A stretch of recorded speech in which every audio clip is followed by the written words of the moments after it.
The real estate world is changing. Opportunity is everywhere. It has never been so easy to connect, share, and bring people together.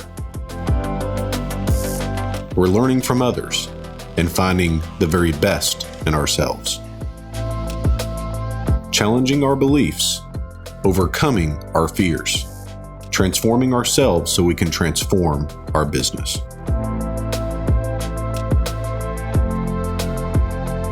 This is Investor Creator.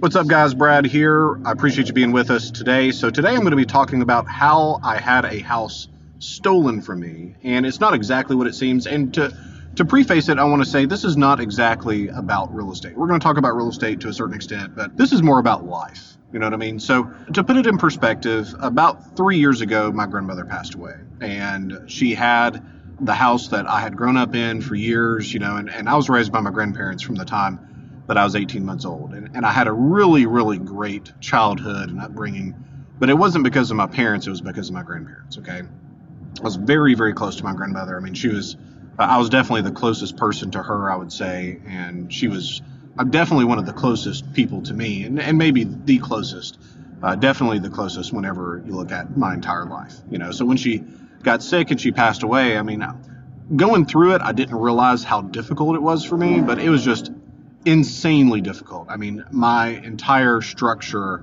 of what support system I had, was pretty much eliminated, And this is coming from a man in his 30s that really doesn't need a lot of support, you know what I mean? But it was just nice to have someone that you knew was in your corner, right? Long story short, I inherited the house that I grew up in and wasn't really sure what to do with it. I've had it vacant for like 2.5, maybe 3 years now. I guess about 3 years now. And, because I just didn't know what to do with it. And so it's one of those things that when you inherit something, and this goes to talk about one of my next podcast episodes, which is going to be, we talked about dealing with divorce. We're going to be talking about specifically dealing with inheritance, which is one of our big 5 motivators that we see in most of our transactions, which are pre-foreclosure, divorce, inheritance, tired landlords, health or safety. Okay.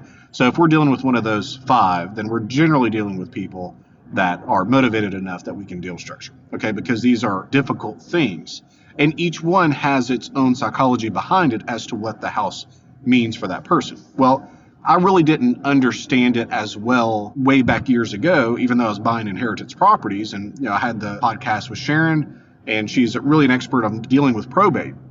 But, we talked offline. It's like, I really didn't understand how difficult of a situation that was until I lived it.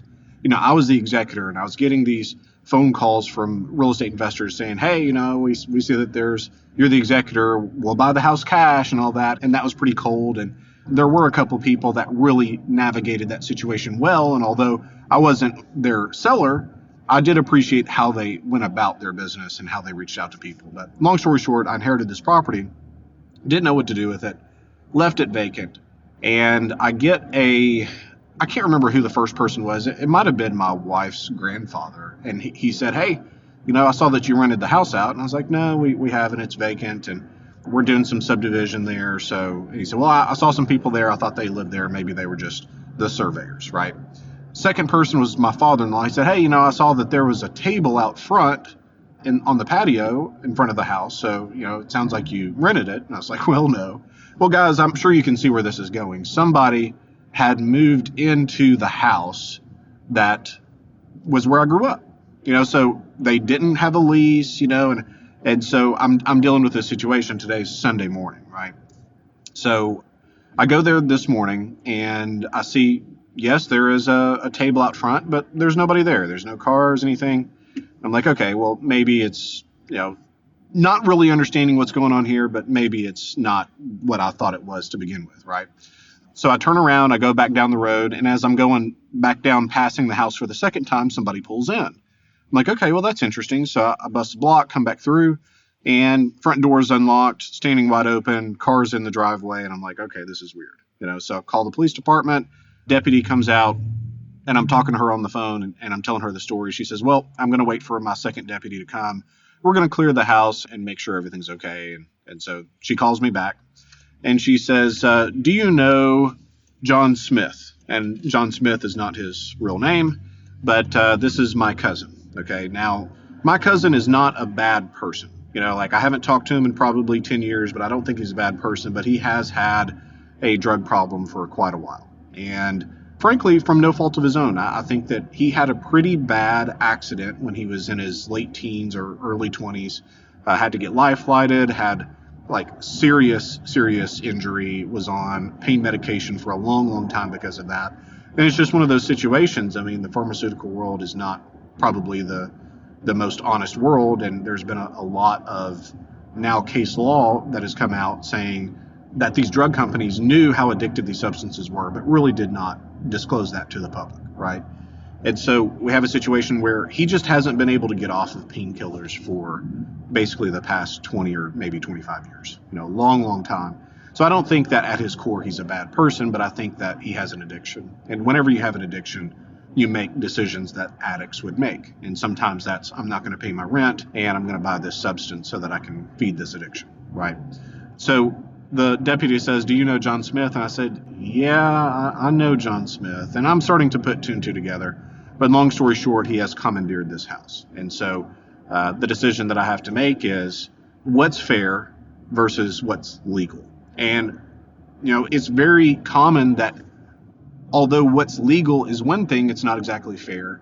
And sometimes it's the opposite. I mean, what's fair is not legal, especially when you have tyrannical governments. Not saying that's what we have at all, but, it was very illegal to hide Jews in Nazi Germany, but it wasn't very fair, right? So sometimes you have a gray area in the middle. And so my cousin has moved in a couple of people. One of the ladies has children, but they don't have a lease. And, it's just one of those weird situations. And I've talked to a couple of people about it this morning, and they're all like, "Man, I'd be so angry. I'd be so infuriated." And that's not at all what I'm feeling. Like, what I'm feeling is really pity, because I can't imagine being in my 40s, late 40s, or maybe early 50s and not having a place to go. It's like, what a terrible situation that some people put themselves in. And maybe it's not even because they tried to, like they had an accident and got addicted, and, that's a spiraling set of decisions that come afterwards, and it's really difficult to come back from that. And some people do. Some people get addicted and they're able to get off of that, and it's not a long-term issue for them after they beat that addiction. But so far, my cousin has not been able to do that. But that's the real estate part of it. What I want to submit to you is that where you come from is not where you're going. It's like, I had a good upbringing, but it certainly wasn't because of my parents. It was because of my grandparents. And I had some uncles and aunts that were helpful along the way, but most of them were siblings of my grandmother and my grandfather. And so it's a difficult situation, I think, sometimes to be faced with your past. And my past is that I have some family members that are just not great citizens, and they make pretty bad decisions. And, but that's not the life that I chose. And that's not the life that you have to choose. I felt like somebody needed to hear that. Your future is not based on your past. It's based on the present. And it's based on your present decisions that you have to make. So if we look at it, life is really nothing but a series of choices. And you take two people that have similar beginnings at, say, they start at 30 years old, okay?